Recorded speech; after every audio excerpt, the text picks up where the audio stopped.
Mr. Divse, I now invite Mr. Mehta, who is the Additional Superintendent of Police, Pune. He has worked in Mumbai, Crime Branch, Pune and Satara. He is presently serving in the Anti-Corruption Bureau and he is the right person. In fact, when we started working on this workshop, Anti-Corruption Bureau was the first organization whom we interacted with and decided as to how to hold this workshop. So he is the key speaker today. I will now invite Mr. Mehta.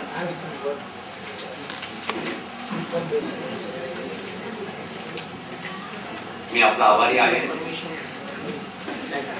वास्तविक पाहता या पुणे शहरामध्ये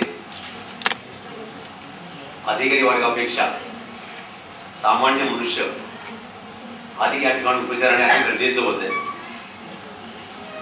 corruption हे कोणत्या दरात जातं हे पाहणं फार गरजेचं असतं. आज या ठिकाणी सामान्यपणे आपण जे इंग्लिशवर बोलत असतो, करप्शन त्यांच्या बाबतीमध्ये हा अडचणीचा विषय नसतो.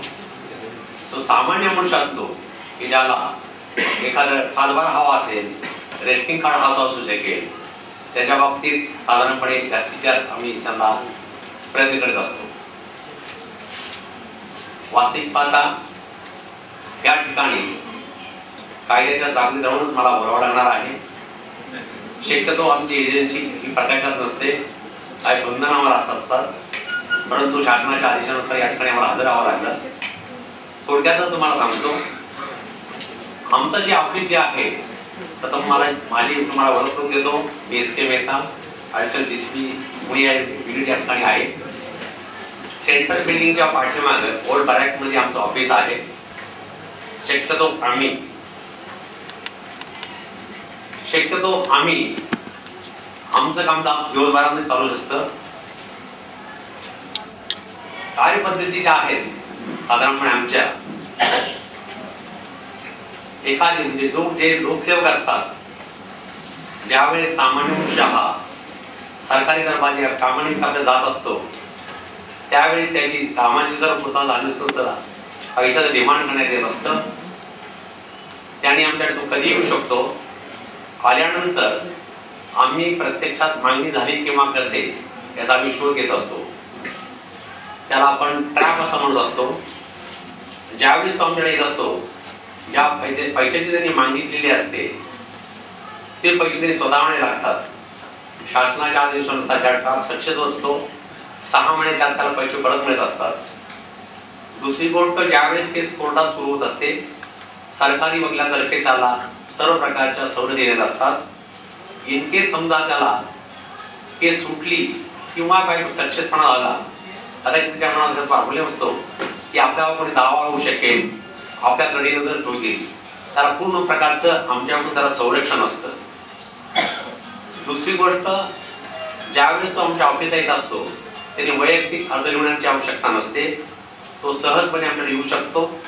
कारण का की आज तिला माझ्याजवळचा जो ऑफिसर जो आहे तो काय कामकाज करत असतो हे तुझं आम्हाला सुद्धा माहित नसतं. बरे प्रत्येकाचं काम हे 101% सिक्रेट हे स्वरूपाचंच असतं, ते तुम्हाला खात्रीपूर्वक सांगू शकतो. हे साधारणपणे ज्यावेळेस एखादं तुमचं काम कायदेशीर 100% होणे गरजेचं असतं, ज्यावेळेस तुम्हाला अडचणी येत असतात त्यावेळेस हे कामाला तुम्हाला सांगितलं.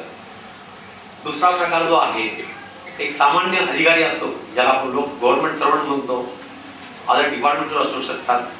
ते अल्पकाळामध्ये श्रीमंत होऊ शकतो, फ्लॅट घेऊ शकतो, 10, 12, 15 काय असेल वगैरे, स्वतःच्या गाड्यावर घेऊन असतो बरे. अशा वेळेस त्यांनी आमच्याकडे जरी आलं तर चालू शकेल, फक्त पुराव्यानुसार आमच्याकडे त्यांनी नाव न टाकता आमचा अर्ज दिला त्याच्यावर सुद्धा आम्ही कारवाई करू शकतो. परंतु आमच्याकडं त्या प्रकारचा ठोस पुरावा हा हवाच असा. तिसरी गोष्ट, गव्हर्नमेंट सर्वंट हा आपल्या कायद्याचा दिलेल्या अधिकाराचा, शासनाने दिलेले अधिकार असतात त्याचा दुरुपयोग होत असतो. त्या अशा वेळेस सामान्य माणसाच्या लक्षात येत असतं की हा कायद्याचा दुरुपयोग करत आहे. अशा बऱ्याचशा स्कीम ग्रामीण भागात असतात वगैरे, परंतु त्या पैशाच्या स्कीम तो पैसा सामान्य माणसाकडे न जाता तो स्वतः सर्व प्रकारचं सरकारमध्ये तो पैसे उत्पन्न असतो. अशा स्वरूपाची सुद्धा तक्रार तो आमच्याकडे करू शकत असतो. अशा प्रकारचे साधारणपणे 3 प्रकारचे आम्ही फंक्शन करू शकतो. आमच्या युनिटच्या कार्यपद्धतीमध्ये अधिकार क्षेत्रामध्ये कोल्हापूर, सांगली, सोलापूर, सातारा, पुणे आणि पुणे ग्रामीण हा सर्व परिसर असतो. एवढं तुम्हाला या ठिकाणी सांगू शकतो.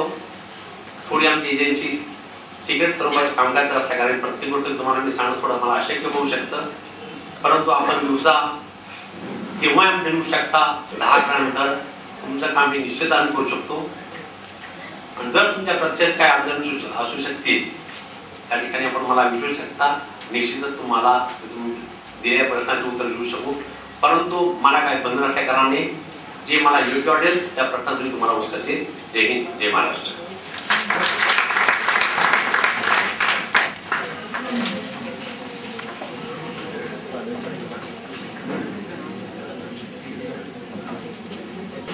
May I request all our government guests, that is all government officers who have come here, to kindly stand up and introduce themselves to the audience. All government officers who have not given a presentation, kindly stand up. Please come on the dais and introduce. Go ahead. Yes, yes.